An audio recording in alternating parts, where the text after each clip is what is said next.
Nós vamos estudar hoje o livro do Levítico. E vamos estudá-lo para descobrir que nele há um tema principal, há uma mensagem básica. A mensagem básica do Levítico é a dos relacionamentos. Se você sair daqui hoje com isso em mente, já te ajudará muito para a leitura do livro do Levítico. Relacionamentos é aquilo que o nosso Deus exige do seu povo, para que, conforme Ele determina, tenhamos relacionamento de paz com Ele e relacionamentos corretos com os outros, seja em casa, seja no meio da sociedade. Para tanto, eu preciso que você tenha o livro de Levítico aberto diante de você, lá no início dele mesmo, e que você me permita sugerir algumas leituras que faremos para nos localizarmos. Tudo isso com o intuito de te ajudar a compreender a leitura que você deve fazer das Escrituras. Eu começo então reforçando a ideia do relacionamento e digo que esse relacionamento de Deus é com o seu povo.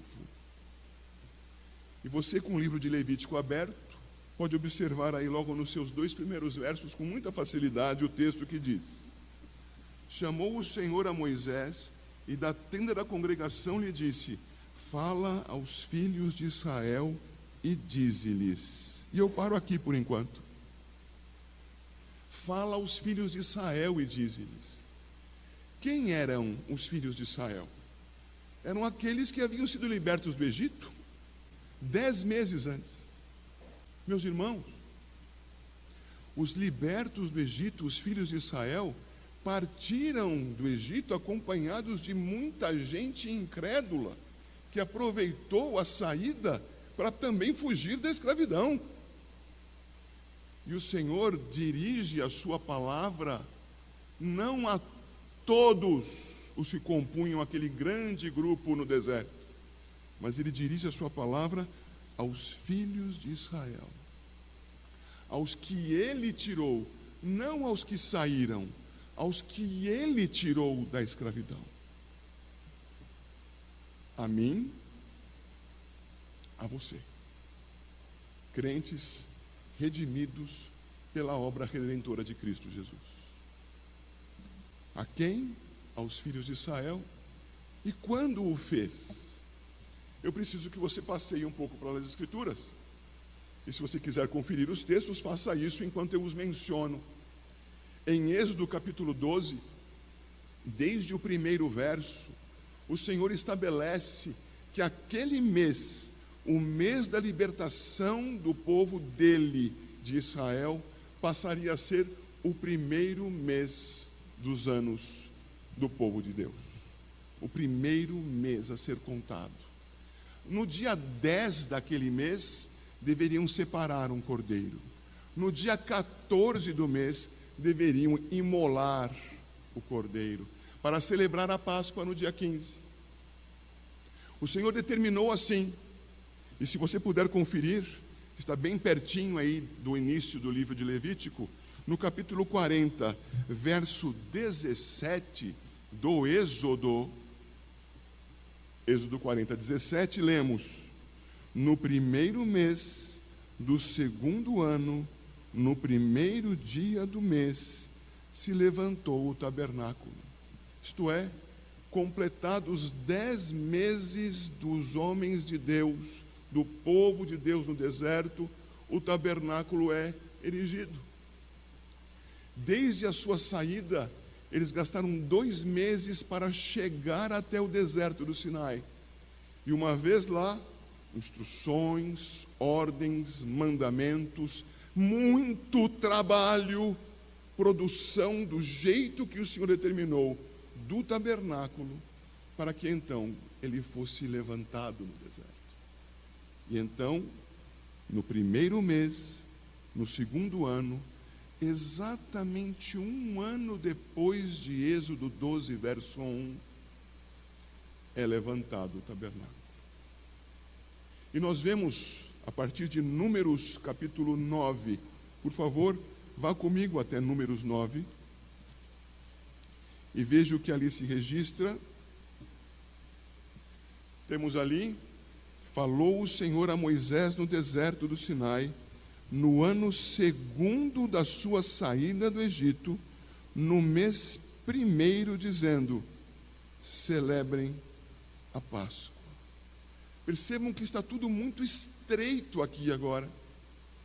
Decorrido um ano da saída, decorridos 10 meses no deserto do Sinai, é edificado o tabernáculo.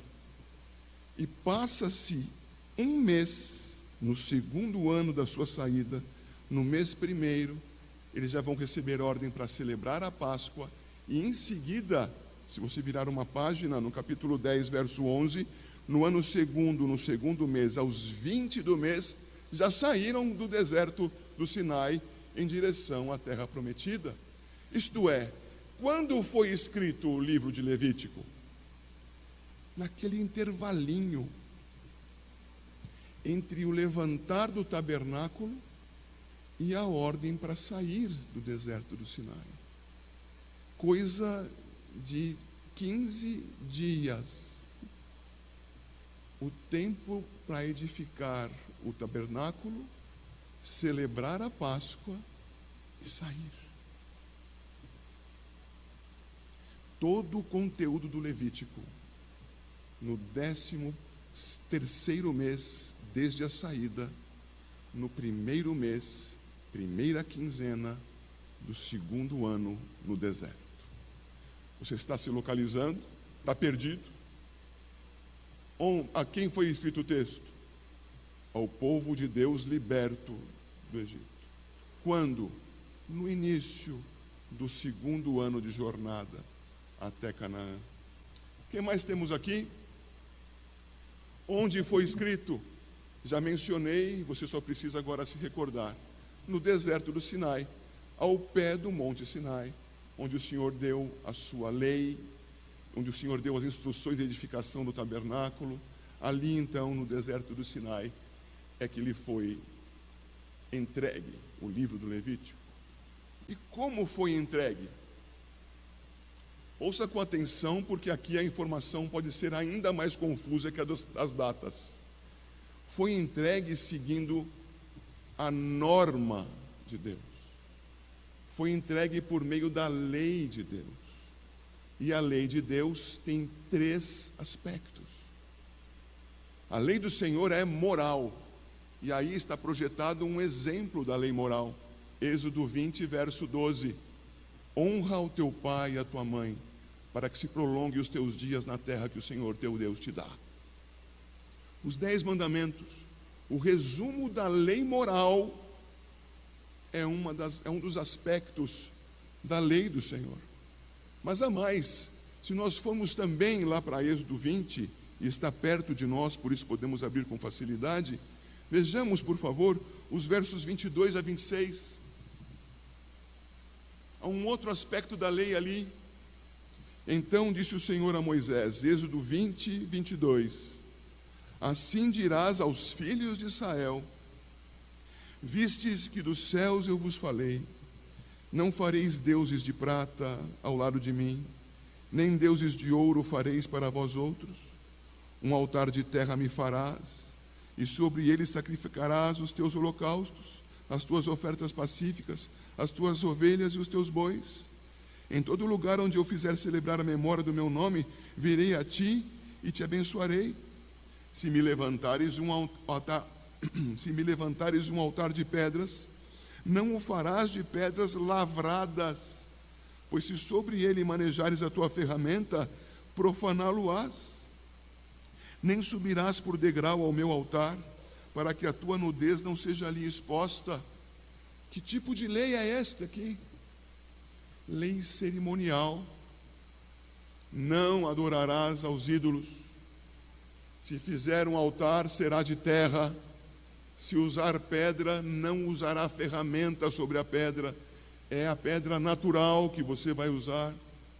E cuidado, não faça um altar alto. Porque você, sacerdote, usa a túnica. E quando você sobe a um lugar alto, a sua túnica mostra o que há debaixo dela.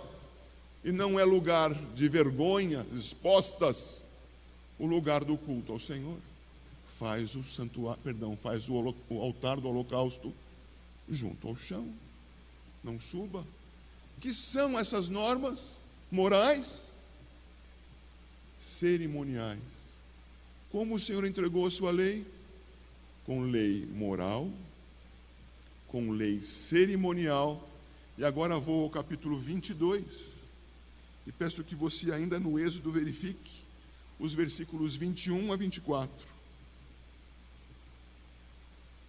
Não afligirás o forasteiro, nem o oprimirás, pois forasteiros foste na terra do Egito. A nenhuma viúva nem órfão afligireis. Se de algum modo o afligirdes, e eles clamarem a mim, eu lhes ouvirei o clamor.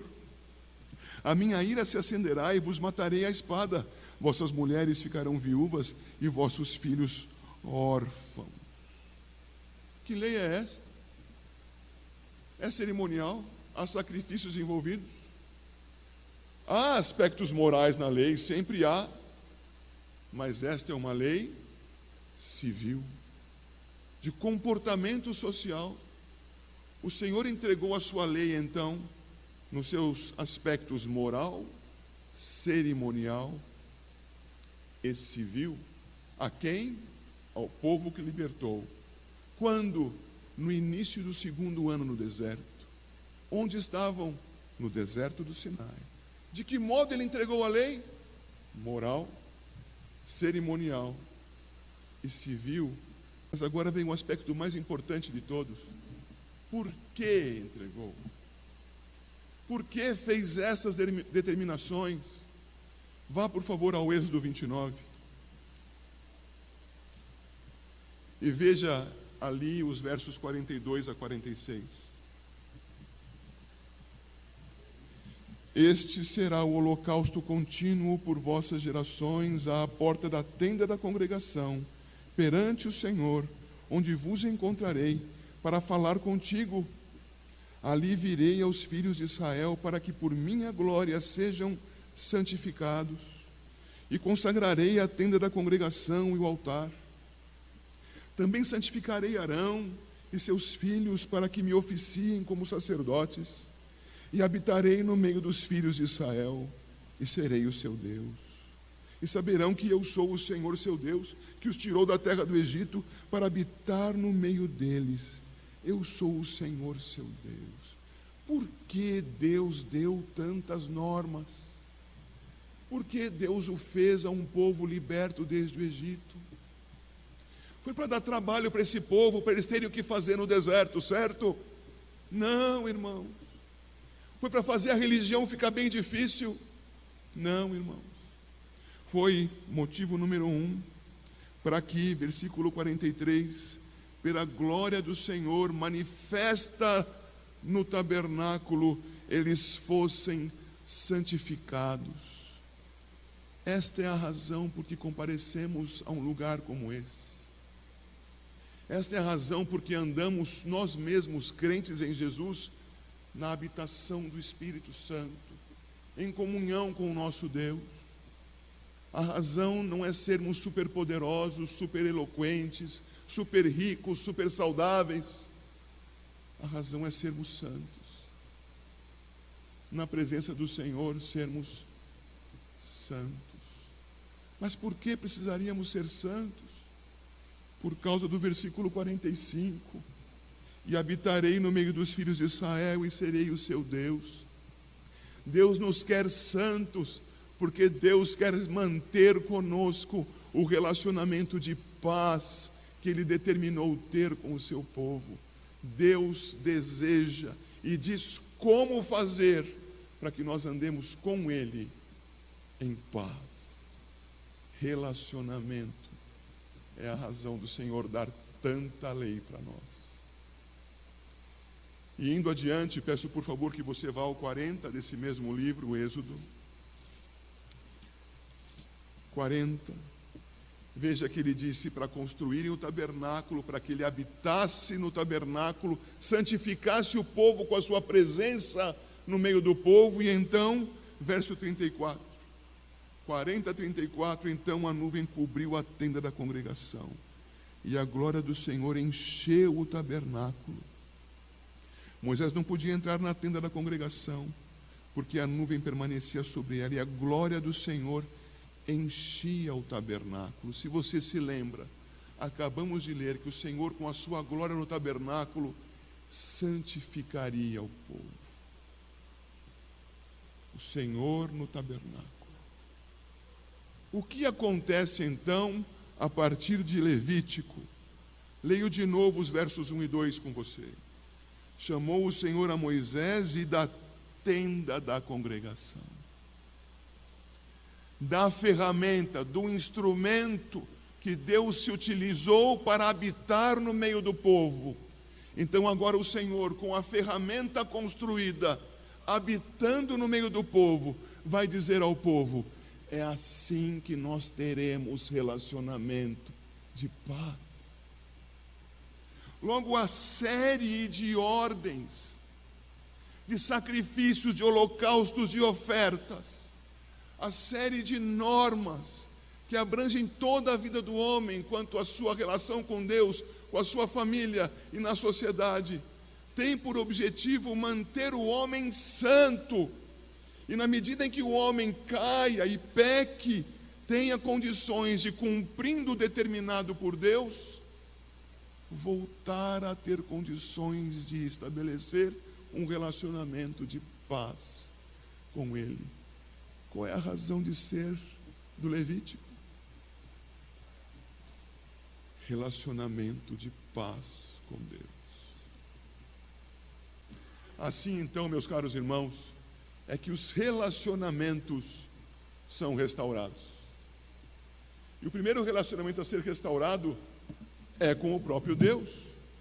Deus tirou o povo do Egito e o fez com a entrega de um sacrifício, o da Páscoa, como está lá no capítulo 12 de Êxodo. Ele retirou o povo dali com o sacrifício, isto é, o meio de purificação dos pecados do povo. Morreu o cordeiro em lugar dos primogênitos. O povo então pôde sair do Egito. Agora, o povo já sabe, decorridos 12 meses, que ele é terrivelmente pecador. Que o povo gostaria muito de continuar sendo escravo, que não queria ser liberto.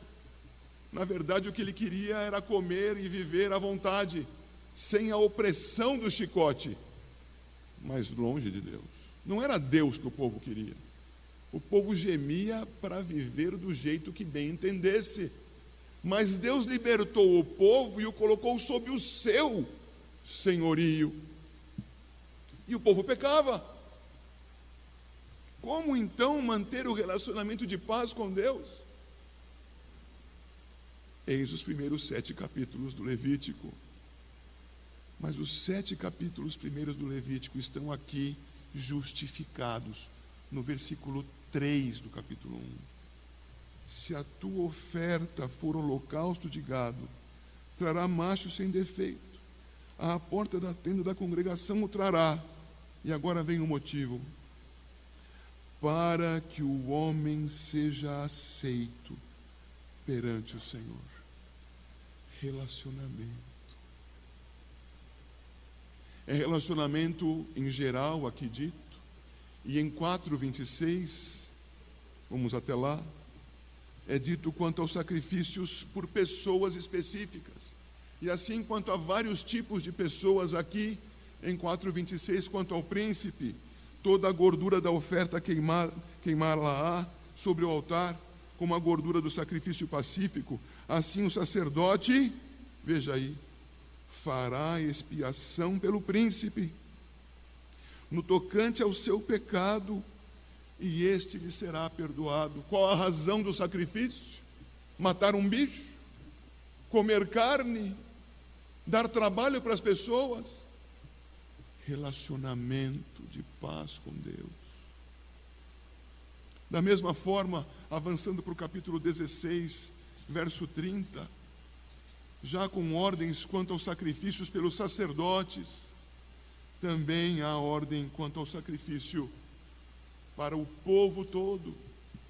E você vê isso no versículo 30 do capítulo 16, diz o Senhor: porque naquele dia, o dia da expiação, se fará expiação por vós, para purificar-vos, e sereis purificados de todos os vossos pecados perante o Senhor.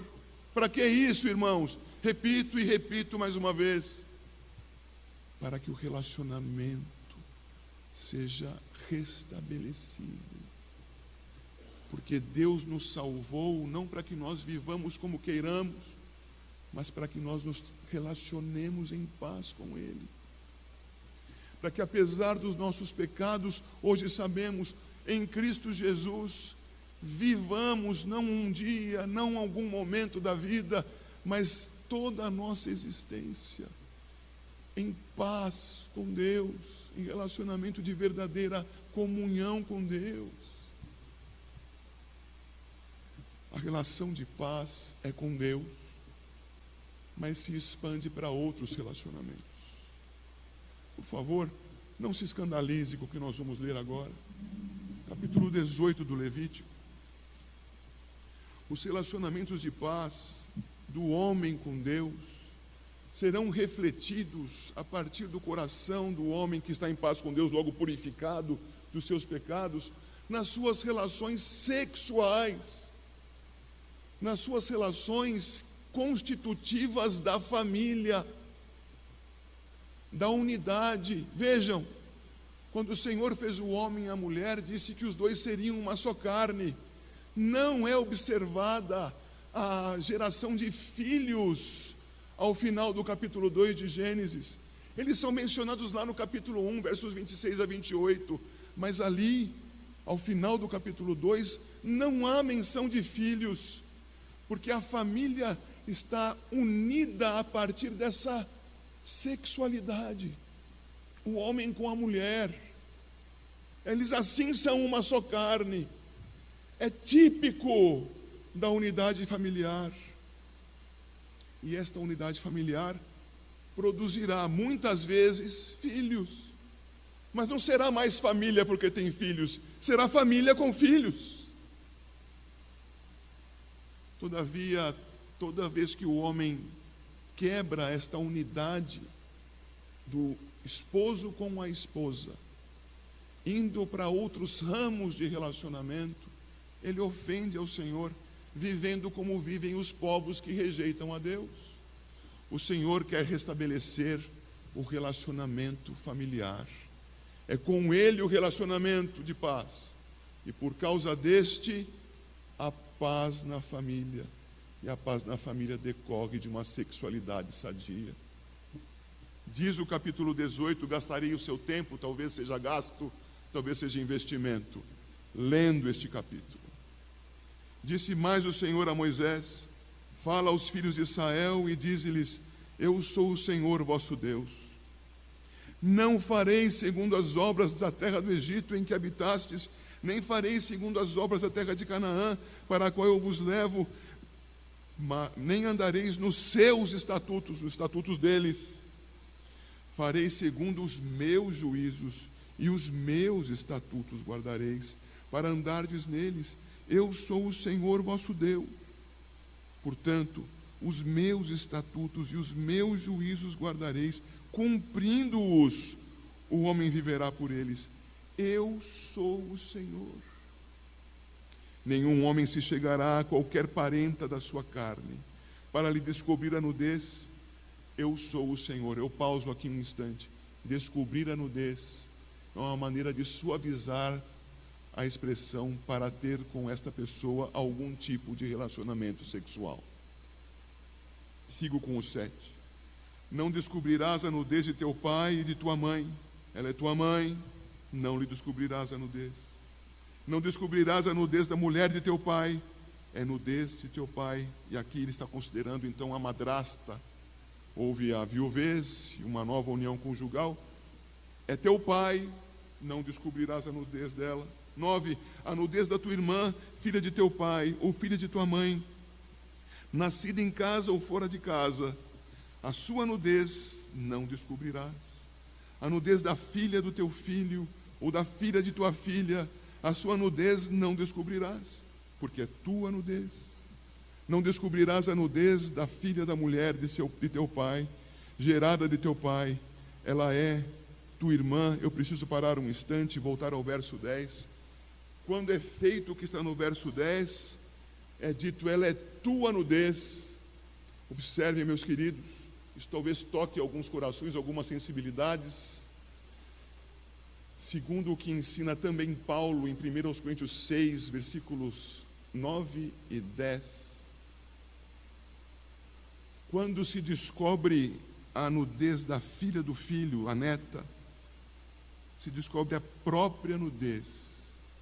E lá aos Coríntios, Paulo diz que dentre as práticas pecaminosas daqueles que não herdarão o reino dos céus, está uma coisa chamada masturbação.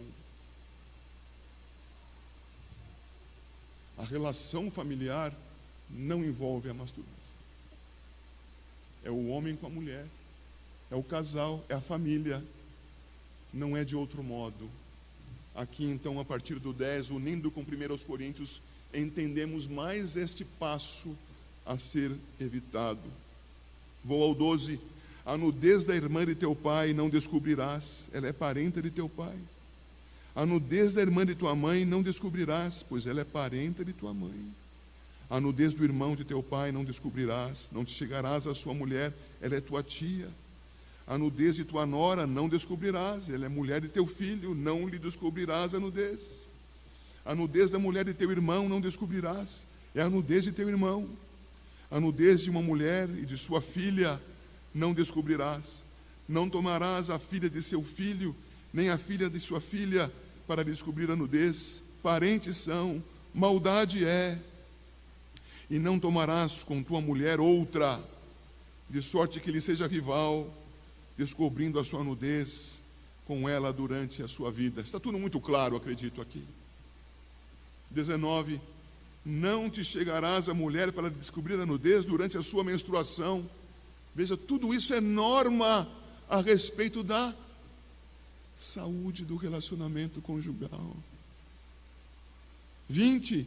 Nem te deitarás com a mulher de teu próximo para te contaminares com ela.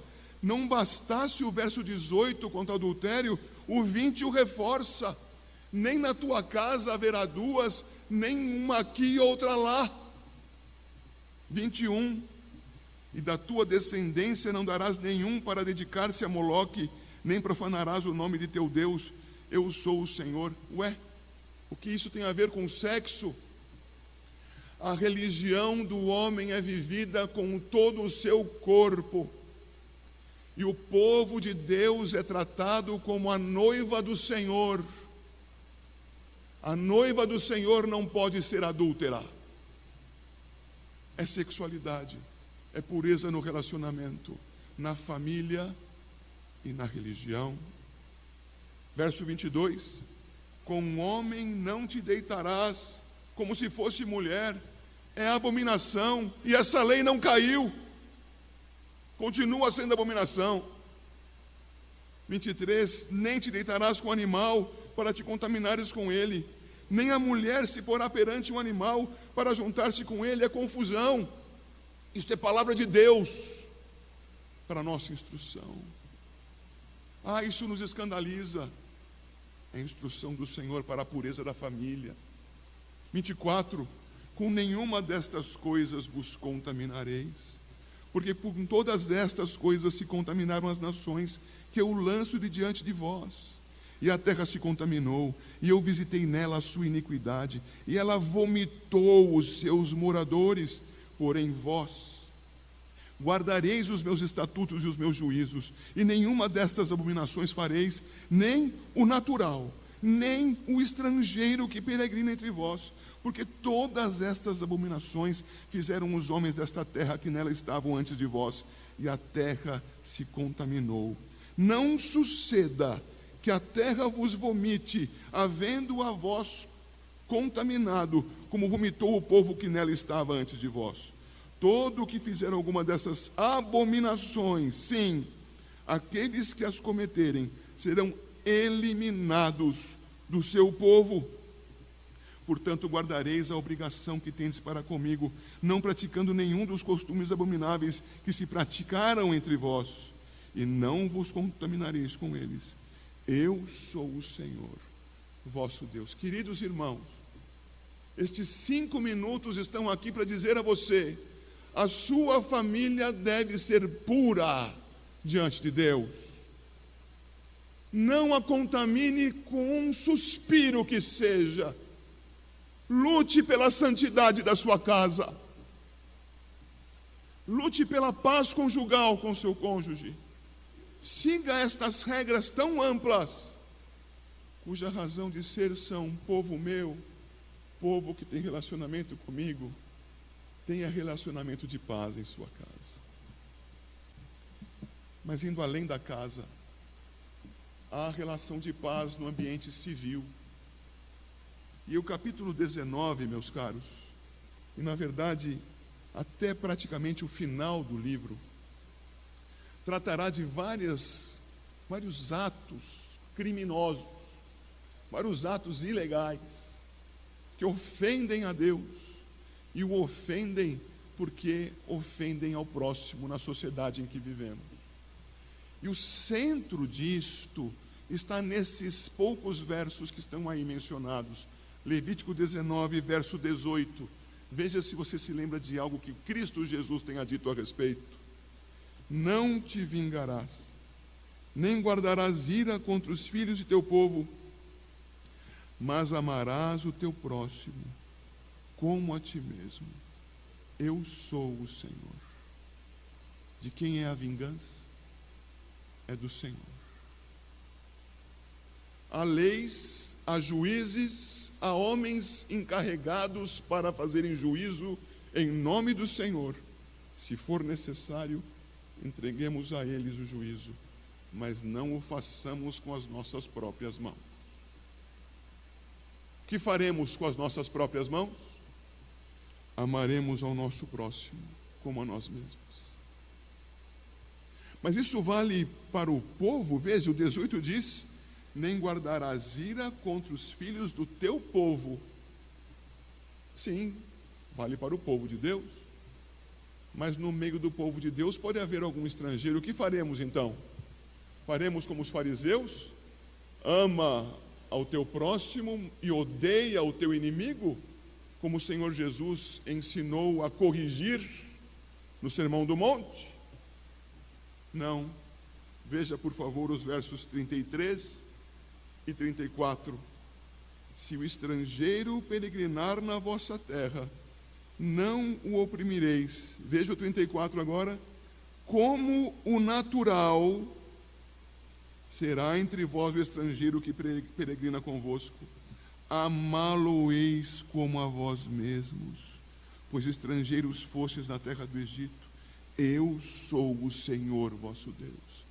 Qual é o parâmetro para todo o comportamento humano? O Senhor. Ele é o Rei. Ele determinou. Para Ele vivemos. Com Ele nos relacionamos em paz. Glória a Cristo, o mediador.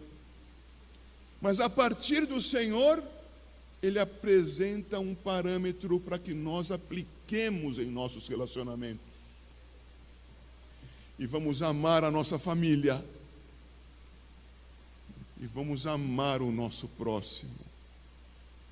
Com um amor dessa maneira expresso, teremos o parâmetro para toda a lei. Paulo fala sobre isso em Romanos 13, a partir do versículo 8. E ele conclui dizendo: aquele que ama tem cumprido a lei. Restabelecimento de relacionamentos, restauração. O livro do Levítico tão pesado de ler, vai ser mais fácil de compreender quando você se der conta de que ele está na sua Bíblia, para que você aprenda a preservar a pureza, mas se cair, a restaurar. Para que ser puros? Para que restaurar a pureza? Para que o relacionamento com Deus seja verdadeiro, positivo, bom, e a partir deste, o relacionamento na família e o relacionamento na sociedade. Que Deus te abençoe em nome do Senhor Jesus, com paz nos seus relacionamentos.